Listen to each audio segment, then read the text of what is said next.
Soy Celia Hierro Fontenla, sobrina de la madre Luisa Sosa Fontenla, de la que he escrito su biografía recientemente, editada por la editorial Monte Carmelo, que recoge toda su vida, la obra que ella fundó, la obra de Jesús Nazareno de Nerva, y su espiritualidad y carisma, y también recoge la mayor parte de sus escritos, un escrito fundamental que ella tituló El origen de la obra, donde describe cómo nació la obra de Jesús Nazareno.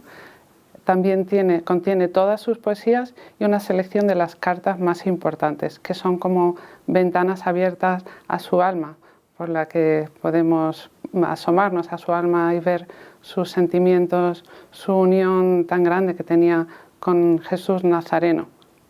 La madre Luisa Sosa nació en el año 1918 en Nerva, un pueblo minero de la provincia de Huelva, y ella dice en sus escritos que siempre estuvo muy unida a Jesús Nazareno y sentía mucha devoción y ternura ante la imagen de Jesús Nazareno cargando con la cruz. Nos situamos en el año 39, recién terminada la Guerra Civil Española. Ella estaba estudiando en Huelva y asistía todas las mañanas a misa a las 7:30 de la mañana en la iglesia de San Pedro, donde había una figura de Jesús Nazareno que a ella le llamaba especialmente la atención, y todas las mañanas hacía después de la misa un rato de oración y le pedía al Señor: Señor, ¿qué quieres de mí? Ella sentía una llamada fuerte: ¿qué quieres de mí? Todas las mañanas, con mucha paz.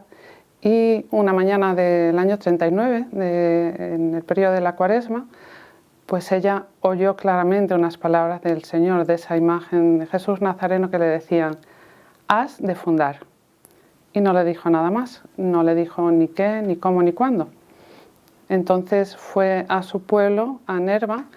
Entonces tengo que decir que Nerva era un pueblo que fue duramente castigado por la posguerra. Había muchísima hambre, la gente moría de hambre, había mucha enfermedad y muchísima pobreza. A ella se le desgarraba el alma de ver sufrir a la gente y de ver cómo moría desesperada, sobre todo porque no morían asistidas, ¿no? Y ella tenía mucho miedo al infierno, a que la gente se pudiera condenar. Y eso le llevó a sentirse llamada a atender a los enfermos. Para ello pues se le unió su hermana Tilde y un grupo de amigas, y asistían a los enfermos pues como viendo a Jesús Nazareno en ellos. Ella decía: me daba mucha pena ver los cuerpos doloridos por el hambre y por la enfermedad, viendo en ellos, como decía, a Jesús Nazareno. Y la primera enferma que asistieron, que se llamaba Rosalía, era una enferma joven con muchísimos dolores de cáncer, y ella decía: yo lloraba con ella, sufría con ella y le pedía al Señor parte de sus dolores porque se me desgarraba el alma de verla sufrir así. Y hago un paréntesis: verdaderamente el Señor le concedía esos dolores, por lo que luego, si me da tiempo, explicaré de lo que fue su vida, ¿no?, con respecto al sufrimiento. Ella le pedía parte de esos dolores para que no sufriera ella tanto. Estuvo asistiéndola hasta la muerte. Iban a verla, ella con el grupo de amigas, todas las tardes, le llevaban algo de comer, le asistían en lo que podían, la consolaban. Y un día, pues voy a contar una anécdota que es muy bonita. No tenían nada que llevarle a comer, perdón, un día no tenían nada que llevarle para que pudiera alimentarse. Y entonces estuvieron incluso poniendo en duda si ir o no ir, porque les daba como mucho apuro presentarse sin nada. Entonces iban por un senderito a su casa y pasaron delante su hermana Tilde y otra amiga que iban, y justo cuando llegó Luisa, pues vio un huevo blanco, hermoso, hermosísimo, en el suelo, que ella no se lo podía creer. Claro, las tres vieron un hecho como milagroso, ¿no? Y le pudieron llevar ese huevecito a la enferma, que lo agradeció muchísimo. Y así estuvieron atendiéndola pues hasta que vieron que ya se acercaba el final de sus días, y le asistieron con los santos sacramentos, le llevaron al Santísimo en exposición desde la parroquia hasta su casa, le prepararon en su casa un pequeño sagrario con flores, con un amor indecible, que eso es para leerlo en el origen de la obra. Y así la prepararon muy dignamente. Y ella, como tenía esa confianza con el Señor, le había pedido al Señor, que hace falta audacia para pedir esto, que le avisase cuando fuera a morir. Y entonces dice que como el Señor nunca defrauda a los que plenamente confían en Él, una mañana en la comunión le avisó. Y ella, como era tan humilde, pues no le dijo nada a las otras que había tenido esta revelación del Señor, simplemente les dijo que si podían adelantar la visita, a hacerla por la mañana. Pero resulta que como era sábado, tenían que ayudar a su madre en la casa. Y entonces, por lo que fuera, le tocó a Luisa quedarse. Hizo ese sacrificio tan enorme, ¿no?, que le supuso quedarse sin ir a atender espiritualmente a Rosalía, a bien morir, y dice que murió muy dulcemente, que le comunicaron que murió muy dulcemente y le sirvió ese sacrificio que hizo, ¿no? Pero esa humildad que tenía, que se pone de manifiesto ya desde el comienzo, era una cosa muy bonita. Ella quedó huérfana de padre cuando tenía 24 años. En realidad su padre era enfermero y comprendía todo el riesgo que suponía lo que estaba haciendo Luisa con los enfermos, porque no solo atendía todo tipo de enfermos, sino sobre todo porque había muchos enfermos tuberculosos en ese pueblo. Y él comprendía el riesgo para la vida que conllevaba atender a ese tipo de enfermos, porque son muy contagiosos y no existía entonces la penicilina. Entonces, de hecho, muchos de ellos morían, y morían en sus brazos, a lo mejor entre vómitos de sangre, ¿no? Entonces tuvo una guerra, entre otras cosas, con su padre, que era una persona de mucho carácter, y ella se encontraba ahí como entre la espada y la pared, porque por un lado se sentía impelida a hacer la voluntad de Dios, que la llamaba a atender a los enfermos, y por otro lado el impedimento de su familia, entre otros. Entonces, ¿qué pasó? Pues esa guerra duró como 3 años, y en un momento dado, pues en una madrugada, el Señor, bueno, el niño Jesús en concreto, se le apareció y vio en su rostro una expresión de dolor, y ella comprendió que moría su padre, que iba a morir su padre. Y ella ofreció su vida a cambio de la salvación del alma de su padre.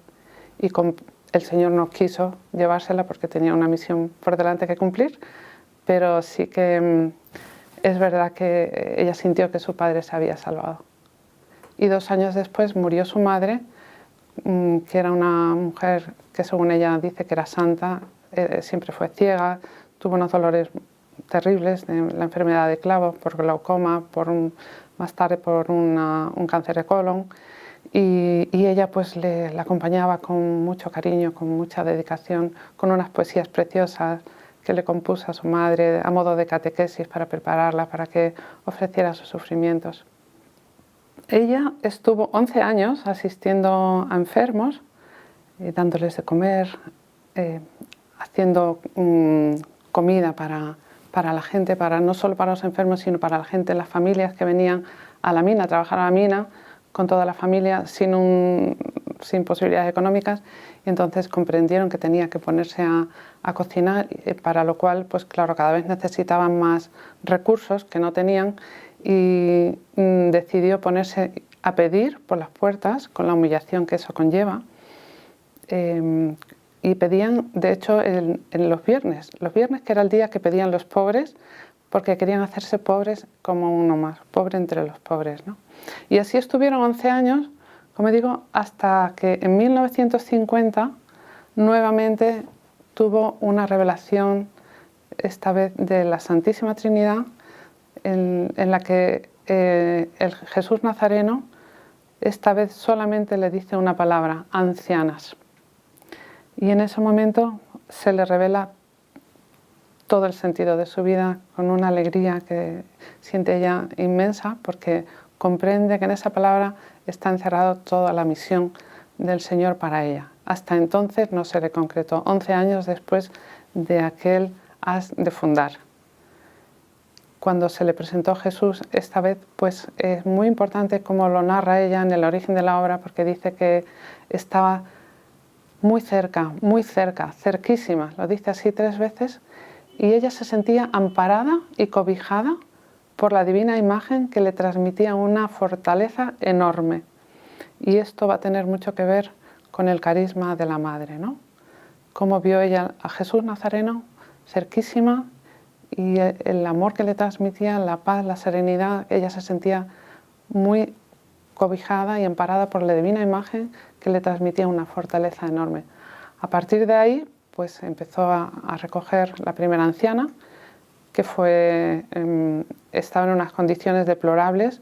Era una mujer que estaba ciega, que tenía 83 años, que gritaba sacadme de aquí, estaba en una pensión rodeada de chinches y de piojos, comida por los chinches, y fue una proeza lo que tuvieron que hacer con ella para sacarla de allí, para limpiarla, para desinfectarla, para todo, para llevársela, y todo con muchísima pobreza, pero con mucha ilusión, con mucho amor, pues recogieron a esta primera anciana, y a raíz de ahí empezaron a llegar más ancianas a las que trataban como ella decía, las ancianas son nuestras señoras y nosotras sus siervas. Y con las ancianas, caridad tierna y compasiva, dulzura inalterable. Era una dulzura la que salía de su corazón, que de hecho una de las hermanas la definió así, dice, la dulzura es la sangre de su corazón.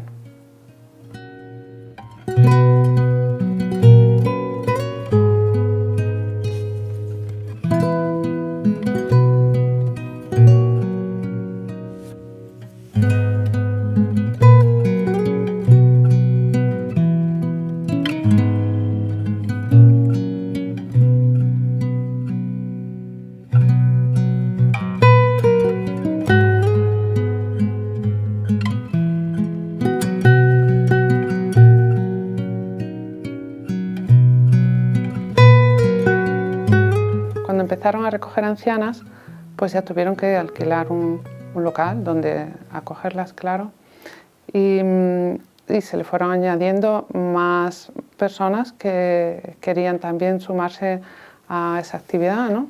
Y llegó un momento en que Luisa sintió la necesidad de constituirse en comunidad para dedicarse de lleno a las ancianas, por completo, porque había que atenderlas de día y de noche, y había que estar allí viviendo con ellas. Entonces pidió permiso al recién nombrado obispo Cantero Cuadrado, que entonces fue el primer obispo de Huelva, porque hasta entonces había pertenecido la diócesis de Huelva a la archidiócesis de Sevilla. Y Cantero Cuadrado pues les nombró como comunidad religiosa, y viendo en la pobreza extrema en la que vivían, porque la casa es que literalmente se les caía encima, pues no tenían dinero para comprar ni para alquilar otra casa mayor, pues Cantero Cuadrado se decidió a construirles la casa donde ahora viven, y a partir de ahí pues llegaron cada vez más ancianas hasta llegar a ser 45 ancianas. Fue el cupo que tenían para 11 vocaciones que eran. Su trato con las ancianas era de tal dulzura y delicadeza que no medía el tiempo para estar con ellas. Era como si no tuviera otra cosa que hacer en todo el día que estar con ellas, que atenderlas, como quien atiende a una hija pequeña, con el mismo cariño, con el mismo esmero, sacando lo positivo de cada una, sabía destacar lo positivo de cada una, de forma que cada una se sentía querida especialmente por a lo mejor por alguna cualidad que tuviera, ¿no? Que incluso a lo mejor esta persona la tenía oculta. Y de esta manera, con este cariño, ella pretendía sanar esas heridas que traían por su vida, por su abandono, por los hijos, en fin, cada una por sus heridas, y ella pretendía sanar esas heridas y que se sintieran muy amadas por Dios y acompañarlas hasta el último momento de su vida. Estaban con ellas pues ayudándolas a bien morir, a morir en paz. Las acompañaban estando con ellas durante toda su agonía, rezando con ellas y por ellas, y consiguieron así pues salvar a muchas almas que llegaron allí pues muy turbadas. Ella efectivamente veía en las ancianas a Jesús Nazareno, y todo el amor que ponían las ancianas era como si viera a Jesús Nazareno. De hecho, a veces pues le besaba los pies a las ancianas, ¿no? Y a mí me recuerda también pues, a lo mejor el pasaje de Jesús cuando le está lavando los pies a los apóstoles. El carisma de la madre tiene mucho que ver con el cuidado de las ancianas y con que éstas mueran en paz. Para ella era el anhelo fundamental, asistir a las ancianas en su último momento para que murieran en paz y pudieran así salvar su vida. Pero va más allá el carisma. ¿Por qué decimos en el libro que la Madre Luisa es apóstol y testigo de Jesús Nazareno? Aprovecho para decir que fue apóstol porque estuvo viviendo toda su vida muy de cerca con Jesús Nazareno y Jesús Nazareno permitió que su vida estuviera crucificada con él. Era tal grado de unión la que tenían Luisa y Jesús Nazareno que Luisa deseaba unirse a Jesús en la cruz y el Señor le regaló con tantos sufrimientos como tuvo a lo largo de su vida, que fueron, eso sería para desarrollarlo en muchísimo tiempo, pero desde joven hasta que murió con 99 años, tuvo una serie de sufrimientos y de enfermedades.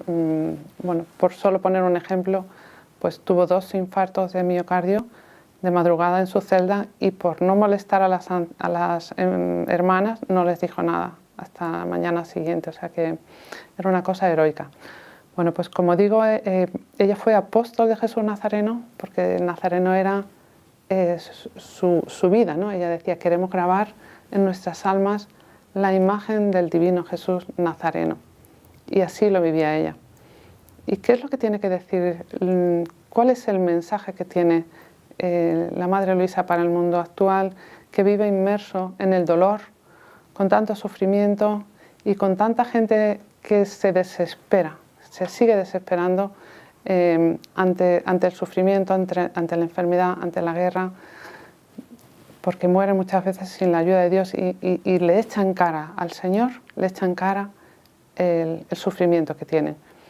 La Madre Luisa fue testigo de que Jesús Nazareno está caminando con nosotros, muy cercano, cerquísima, y Él nos quiere amparar y cobijar y darnos así la fortaleza que necesitamos para vivir esa enfermedad, ese dolor, que la gente no se enfade con Jesús Nazareno, porque Jesús es el bondadoso y la Madre Luisa es testigo de que eso fue así. Las poesías eran como un desahogo de su alma hacia el Señor. De hecho, a nadie le hablaba de las poesías por humildad. Claro, a las hermanas sí, por lo que voy a contar ahora, las hermanas de comunidad, pero el resto de la gente no sabíamos que escribían poesías. Y eran auténticas poesías místicas muy bellas, ¿no? Las escribió en 2 etapas de su vida. Unas en la juventud, tendría ella pues alrededor de 30 años más o menos, y luego el segundo bloque de poesía las escribió, ojo, con 97 años, en 2015, falleció en 2017, cuando ya estaba completamente ciega, con las manos completamente deformadas por la artritis reumatoide, que la vida se le hacía un calvario vivir porque no podía comer ni dormir. No me puedo detener, como dije antes, pero es que su vida era un auténtico calvario y ella, en vez de mostrar desasosiego o enfado, ella se lo ofrecía todo al Señor. Entonces era una dulzura que tenía, y entonces en esas condiciones pues compuso una serie de poesías a Jesús Nazareno, a la Dolorosa, también una que se titula Sufrir, porque también desahogaba su alma, ¿no?, con el Nazareno, y pues escribió así 6 o 7 poesías. Entonces no las escribió porque ella no podía, pero las pensaba, y a la mañana siguiente una de las hermanas se las escribía con 97 años. Yo todo el trabajo que estoy haciendo por la Madre Luisa es por darla a conocer de cara a su futura apertura de la causa de beatificación, si es que el obispo lo considera así oportuno. Estamos recogiendo testimonios, muchos testimonios que tenemos ya, testimonios de fama de santidad y testimonios de favores, y gracias a Dios pues se está dando a conocer, a pesar de que ella pues los últimos 55 o 60 años de su vida vivió escondida del mundo, escondida para el mundo. Claro, no es una difusión su vida la que ha tenido, pero aún así se está dando mucho a conocer y está impresionando su vida. Y también lo hago movida por el motivo de que necesitan vocaciones. Necesitan vocaciones y bueno, necesitan de jóvenes que quieran dedicarse a entregar su vida por los demás, en concreto por las ancianas, por el cuidado de las ancianas. Y esto, claro, es una cosa que es Dios el que llama. Y bueno, pero yo lanzo aquí pues este anuncio que necesitan vocaciones y bueno, que el Señor sabrá.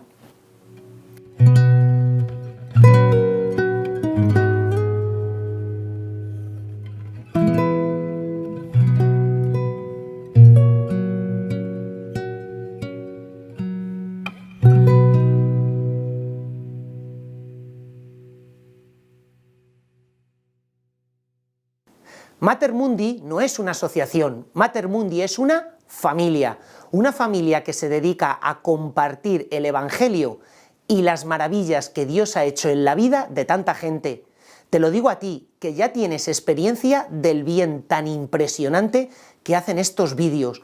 Cuántas historias de sanación interior, cuántas historias de conversión, cuántas veces tú te has sentido más cerca de Dios gracias a este material que está llegando a tu casa.